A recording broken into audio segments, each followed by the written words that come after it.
Riwayat singkat Hidres di Sulawesi Selatan. Hidres sebagaimana disebutkan dalam Qs.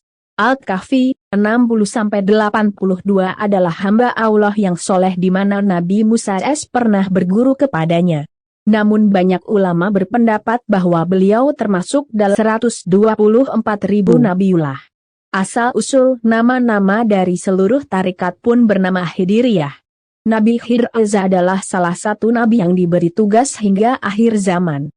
Masih hidup, dan sering menampakkan diri di berbagai belahan dunia dengan kondisi yang sangat tidak layak seperti manusia pada umumnya, dan sering menemui orang-orang yang dikehendakinya baik secara tak kasat mata maupun nyata.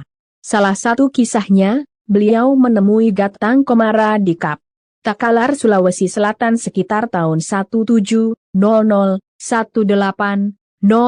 m, namun tidak diketahui dari mana asal-usulnya kisahnya.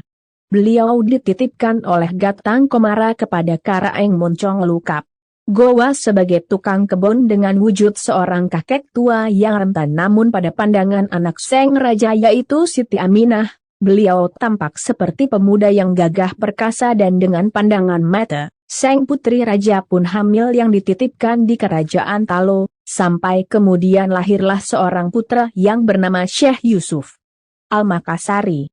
Pada kisah lain di Kap Sidrap, tanpa diketahui asal-usulnya, beliau hadir dengan nama Nenek Malomo yang artinya mudah karena beliau sangat menjawab pertanyaan dari Sang Raja dan menyelesaikan masalah tanpa berpikir terlebih dahulu.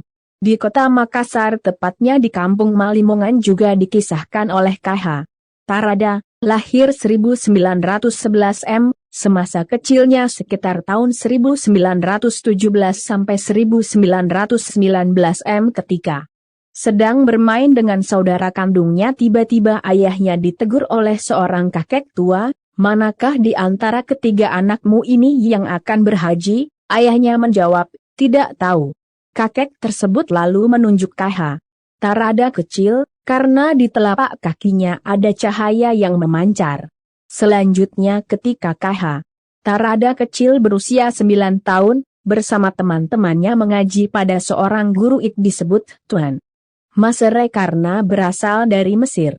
Suatu hari ketika sedang mengaji, tiba-tiba datang seorang kakek tua yang tampak sangat menjijikan karena di matanya penuh belek, tai mata, hidung mulut dan telinganya penuh dengan lendir, yang membuat seluruh santri yang melihatnya merasa jijik dan mual.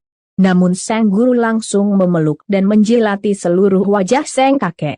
Setelah kakek itu pergi, para santri bertanya kenapa guru menjilati wajah kakek itu. Sang guru menjawab bahwa yang datang tadi itu adalah Nabi Hidres yang membawakan buah-buah yang sangat nikmat, berarti pandanganmu kalian salah. Pada tahun-tahun 1930-an, KH Tarada yang telah menikah, kemudian pindah ke JL Andalas bersama anak dan istrinya. Di sini terjadi peristiwa pada waktu maghrib, datang seorang kakek tua yang mengetuk pintu, ketika dibuka tidak tampak seorang pun, tapi ketika menoleh ke dalam rumah, tampak seorang kakek tua sudah duduk bersila di dalam rumah yang ciri-cirinya sama dengan yang datang waktu peristiwa di tempat mengaji. KH Tarada bertanya dari mana Anda lewat? Seng kakek menjawab saya lewat di tempat biasa kamu lewat. Seng kakek kemudian minta makan. KH Tarada berkata bahwa di dalam hanya ada lauk seekor ikan goreng, tapi Seng kakek berkata tidak. Kamu punya banyak ikan di lemari dan ketika ditengok ternyata benar apa yang dikatakan Seng kakek, ikan di dalam lemari sangat banyak. Dan Seng kakek pun lenyap. Peristiwa selanjutnya ketika KH Tarada sedang salat jamaah bersama pamannya, sang paman bertindak sebagai imam. Tiba-tiba ada secari kertas yang jatuh dekat imam, ketika sang imam hendak mengambil, kertas itu bergeser seperti ditiup angin ke hadapan KH Tarada yang setelah dibuka, di kertas itu tertulis jika nasibmu pergi ke Mekah, temuilah Syekh Sanusi di Jabal Abu Kubais untuk menerima tarikat. Dan datanglah ke Jabal Marwah untuk menemuiku. Dan pada tahun 1956 KH Tarada menunaikan haji, beliau melaksanakan amanah itu bertemu dengan Syekh Sanusi dan menerima tarikat tersebut dan dikhalifahkan untuk menjadi mursyid.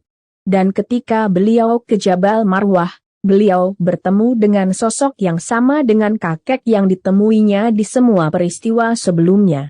Sang kakek meminta KH Tarada membuka mulutnya, lalu ditiupkan sesuatu lalu ditelan. Hal serupa dilakukan KH Tarada kepada cucunya Andi Ardi Cuca yang diberikan amanah sebagai mursyid sebelum beliau wafat. Cucunya tersebut adalah orang X selalu menemani dan melayani